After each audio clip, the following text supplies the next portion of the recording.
وسلم. الحمد لله رب العالمين، والصلاة والسلام على سيد الأنبياء والمرسلين. أعوذ بالله من الشيطان الرجيم. بسم الله الرحمن الرحيم. قال الله تبارك وتعالى في القرآن المجيد: يا أيها الذين آمنوا اتقوا الله حق تقاته ولا تموتن إلا وأنتم مسلمون. صدق الله العظيم. محترم بزرگ اور دینی بھائیوں، سب سے پہلی گزارش تو میری موبائل والے بھائیوں سے ہے کہ وہ ذرا نیچے بیٹھ جائے، ویڈیو بنانے کا ٹائم نہیں ہے. آج عید کا دن ہے اور یہ مسلمانوں کے لیے اللہ تعالیٰ کی طرف سے انعام کا دن ہے. اس دن کو ہم فضول چیزوں میں ضائع کر دیتے ہیں. جو باتیں سننی چاہیے اور جو ہمارے کام کی باتیں ویسے رہ جاتی ہیں، ویڈیو بنانے میں ٹائم گزر جاتا ہے. جو بھائی نیچے کھڑے ہیں وہ نیچے بیٹھ جائیں، اور جو لوگ عیدگاہ سے باہر ہے، اندر ابھی کافی جگہ باقی ہے تو اندر تشریف لے آئیں، اندر جگہ شروع کر لیں. اس کے بعد جو لوگ بعد میں آئیں گے وہ باہر نماز پڑھ لیں گے. تو سبھی حضرات نیچے بیٹھ جائیں. محترم بزرگ اور دینی بھائیوں،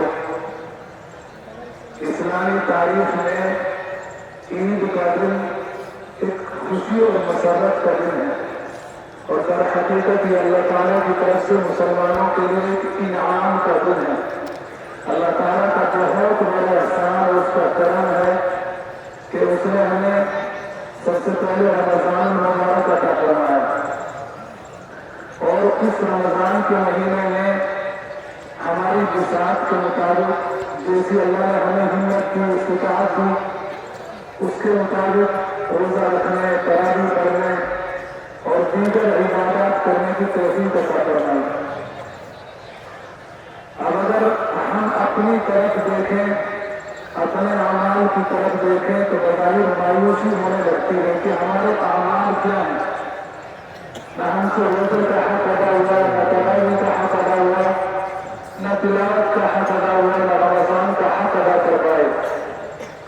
لیکن جس رب کائنات نے ہمیں یہ ساری عبادات کرنے کی توفیق عطا فرمائی، تو اگر ہم اپنی طرف، اپنے اعمال کی طرف نظر کرتے ہیں تو مایوسی نظر آتی ہے، کوئی امید کی کرن نظر نہیں آتی.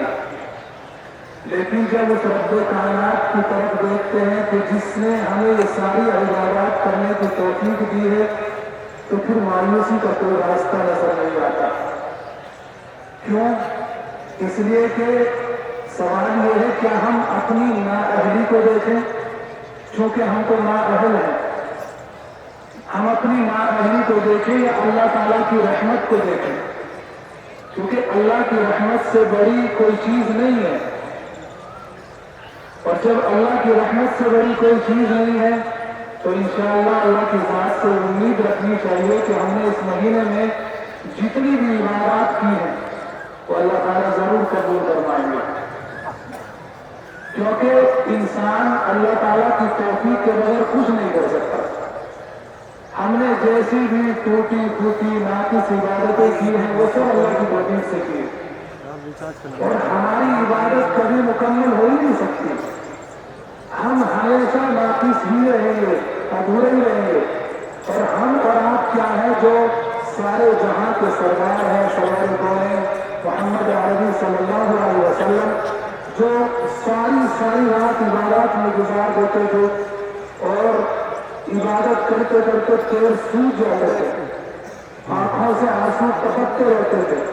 وہ خود فرماتے ہیں: ما عبدناک حق عبادتی، ما عرفناک حق عبادتی، حق معرفتی، کہ اے اللہ میں تیری عبادت کا حق ادا نہ کر سکا. غور کرنے کا مقام ہے کہ پوری رات عبادت میں گزارتے، روتے روتے پوری رات گزار دیتے. وہ فرما رہے ہیں